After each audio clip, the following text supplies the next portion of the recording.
तो DPP 9 September control and coordination से related है, उसकी बात करते हैं। DPP control and coordination biology. Which of the following endocrine gland, इसकी काफ़ी डीपीपी हमने आपको करा दी है और काफ़ी हद तक कॉन्सेप्ट इसके क्लियर हो चुके हैं डीपीपी में। Which of the following endocrine gland is unpaired, कौन सा एंडोक्राइन ग्लैंड अनपेयर्ड होता है, मतलब पेयर में मौजूद नहीं होता है, ठीक है, कि एक ही होता है वो, ठीक। तो एड्रीनल, बेटा आपको कल ही बताया था एड्रीनल दो होते हैं, दो होते हैं, ठीक है, और बोथ किडनी में होते हैं। कहाँ पर होते हैं? दोनों किडनीज के ऊपर, बोथ किडनीज, ठीक। और कहाँ पर होते हैं? उनके अपर साइड होते हैं, दोनों किडनी उसके ऊपर रखे होते हैं आपके एड्रीनल ग्लैंड, ठीक। अब दूसरा है पिट्यूटरी ग्लैंड, टेस्टिस, ओवरी, ठीक। तो बेटा ओवरी भी क्या होती है? पेयर में होती है, मतलब कि दो होती हैं। टेस्टिस भी आपके पेयर में होते हैं, मतलब कि ये भी दो होते हैं। This is a male reproductive organ and this is the female reproductive organ, both are available in pairs। But ये जो पिट्यूटरी ग्लैंड है, पिट्यूटरी ग्लैंड, ठीक, जो हमारे यहाँ ब्रेन में होती है, ठीक है, और सबसे स्मॉलेस्ट ग्लैंड है, सबसे स्मॉलेस्ट क्या है बेटा? सबसे स्मॉलेस्ट ग्लैंड, और ये सबसे ज़्यादा मास्टर ग्लैंड, इसे मास्टर ग्लैंड भी बोलते हैं आप, ठीक। ये सिर्फ सिंगल मौजूद होती है, सिंगल प्रोवाइडेड होती है, ठीक। एड्रिनल ग्लैंड के बारे में हम डीपीपी में बहुत अच्छे से डिस्कस कर चुके हैं पूरा, क्या कौन से दो हार्मोन से रिलीज करता है, आप कमेंट बॉक्स में बताइए, और अगर नहीं बता पा रहे हैं तो आप इससे हमारी पहली वाली डीपीपी देखिए, ठीक। ये आपका एक फिगर है, ये ओवरीज दोनों तरफ प्रेजेंट होती है, मतलब कि पेयर में प्रेजेंट होती है। टेस्टिस मतलब कि पेयर में प्रेजेंट होते हैं। एंड दूसरा adrenal gland, adrenal gland is, ये किडनीज पे प्रेजेंट होंगे, दोनों किडनी पे रखा हुआ होगा adrenal gland. And this is pituitary available in brain, और ये सिर्फ क्या होती है? वन होती है, एक होती है सिर्फ। Pituitary gland is only one. तो कौन सा ग्लैंड अनपेयर्ड है? तो बेटा पिट्यूटरी ग्लैंड इसका सही आंसर है। अगले क्वेश्चन की तरफ चलेंगे। Learning is related to, learning is related to hypothalamus, thalamus, cerebellum या फिर सेरिब्रम, ठीक। लर्निंग किससे रिलेटेड होती है? जो हम याद करते हैं, ठीक। बेटा इन चारों के बारे में डीपीपी के सहारे से हम अच्छी तरह से बता चुके हैं। हमारी जो कंट्रोल एंड कोऑर्डिनेशन की पुरानी डीपीपी है 8, 7, 6 इन सब सितंबर की, वो आप देखिए, और ये आपके सारे की सारे फंक्शंस इनके सब क्लियर हो जाएंगे। हाइपोथैलेमस हम बता चुके हैं।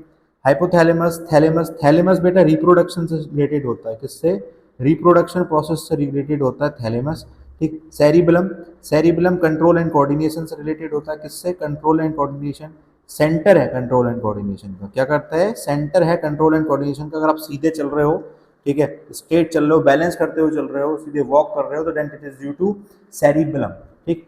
लास्ट वन है सेरिब्रम, सेरिब्रम, इसका आंसर भी सेरिब्रम ही है। क्यों? सेरिब्रम में बेटा मेमोरी, ध्यान रखना, मेमोरी, इंटेलिजेंस,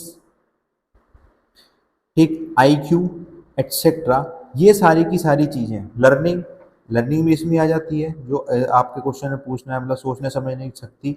रीजनिंग, रीजनिंग भी इसमें आ जाती है बेटा। तो ये सारी की सारी चीज़ें क्या आती हैं? सेरिब्रम में आती हैं। कल इससे रिलेटेड एक बहुत इंपॉर्टेंट क्वेश्चन पूछा था कि हमारे ब्रेन का सबसे बड़ा ऑर्गन कौन सा है, तो इट इज कॉल्ड सेरिब्रम। ये क्या होता है? सेरिब्रम ही इसका सबसे बड़ा ऑर्गन होता है। इसके साथ एक क्वेश्चन और जुड़ा हुआ होता है बेटा कि आईक्यू टेस्ट, आईक्यू टेस्ट में किस ब्रेन के किस पार्ट की फंक्शनिंग को मीजर करते हैं, तो वो हम सेरिब्रम को मीजर करते हैं, ठीक। अगला question, damage of cerebellum, cerebellum का डैमेज, जो कि centre of control and coordination अभी बताया था, और उसके बारे में भी डिटेल बता रखा है। Will mostly affect the carrier of, किसके कैरियर को सबसे ज्यादा अफेक्ट करेगा? आर्किटेक्ट के, जो आर्ट बनाता है। टीचर के, जैसे कि हम आपको पढ़ा रहे हैं, हमारे को करेगा।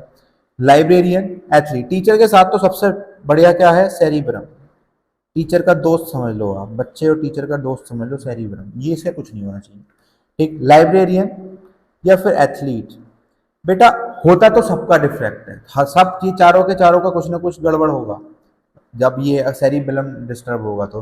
बट सबसे ज्यादा नुकसान किसे होता है? एथलीट को होता है। सबसे ज्यादा नुकसान किसे होता है? एथलीट को होता है। क्यों? क्योंकि उसका जो काम है, उसका जो वर्क है, is all depend on walking, running and other physical activities, and other physical activities. और ये सब चीज़ हैं बॉडी को कंट्रोल करने की, ये सब चीज़ें हैं आपके बॉडी के कंट्रोल एंड कोऑर्डिनेशन से रिलेटेड है, ठीक। दैट्स व्हाई सबसे ज़्यादा नुकसान किसका होगा बेटा? एक एथलीट का सबसे ज़्यादा नुकसान होगा। जैसे कि एक शराबी का नुकसान हो जाता है, ठीक है, जब वो पीता है, ठीक, तो ऐसे ऐसे चलता है, ठीक, मतलब कि उसकी वॉकिंग डिस्टर्ब हो गई, उसके सेरिब्रम ने काम करना बंद कर दिया, उसका सेरिब्रम डिस्ट्रॉय हो गया। Artificial ripening of food, artificial ripening मतलब कि जो आर्टिफिशियली फूड को जो पकाया जाता है, कच्चा गिर गया, कच्चा गिरा लिया, फिर उसे पकाया जा रहा है। ठीक, ऑक्सीजन, बेटा ऑक्सीजन का क्या काम होता है, कमेंट बॉक्स में बताओगे, बता चुका हूँ कई बार। एब्सिसिक एसिड, एब्सिसिक एसिड, ठीक, एब्सिसिक एसिड क्या है, inhabits the growth, inhabits the growth. ठीक, ये क्या करते हैं, पत्ती और फल की ग्रोथ रोक देते हैं, वो पक जाते हैं, फिर उन्हें नीचे गिरा देते हैं, एब्सिसिक एसिड। ठीक है, एक इसके साथ क्वेश्चन जुड़ा होता है, ये ग्रोथ से रिलेटेड हार्मोन नहीं है, it is not related to growth, बाकी सब रिलेटेड टू ग्रोथ है हमारे। जिब्रेलिन, जिब्रेलिन हाइट बढ़ाने का काम आता है, कैसे आता है, क्यों आता है, बेटा सब कुछ डिटेल में बता रखा है। इथाइलिन, इसका सही आंसर है बेटा इथाइलिन, इसका सही आंसर है इथाइलिन, C2H4 इसका फॉर्मूला होता है। ये आर्टिफिशियल क्या है आपका, आर्टिफिशियल एक केमिकल है जिससे आप फूड को जिससे आप फ्रूट को पकाते हो, ठीक, जैसे कार्बेट, राइट। अगला क्वेश्चन है, the gland that play a role in flight और फाइट रेस्पॉन्सेस, कौन सा ग्लैंड हमें फाइट के लिए तैयार करेगा, फ्लाइट में फ्लाइट के लिए रिस्पॉन्स करेगा, ठीक है, फाइट और फ्लाइट के लिए क्या करेगा, रिस्पॉन्स करेगा, मतलब हमें उसके लिए रेडी करेगा, तो वो कौन सा हार्मोन, कौन सा ग्लैंड है, सॉरी, ठीक है, पेनक्रियाज है, नहीं सर, क्योंकि पेनक्रियाज तो एक्सोक्राइन और एंडोक्राइन दोनों होता है, बट एक्सोक्राइन ज़्यादा होता है। ठीक है, पिट्यूटरी है, नहीं, एड्रीनल, थायराइड, थायराइड से थायरोक्साइन होता है और फिर वो ग्रोथ हार्मोन को एक्टिवेट करता है। बेटा एड्रीनल ग्लैंड, कौन सा ग्लैंड है, एड्रीनल ग्लैंड, ठीक है, इसे आप क्या बोलते हो, gland of emergency, gland of emergency. हाल फिलहाल में 1-2 दिन पहले की डीपीपी में इसके बारे में पूरी डिटेल बता चुकी है, जितना इससे पूछ सकते हैं।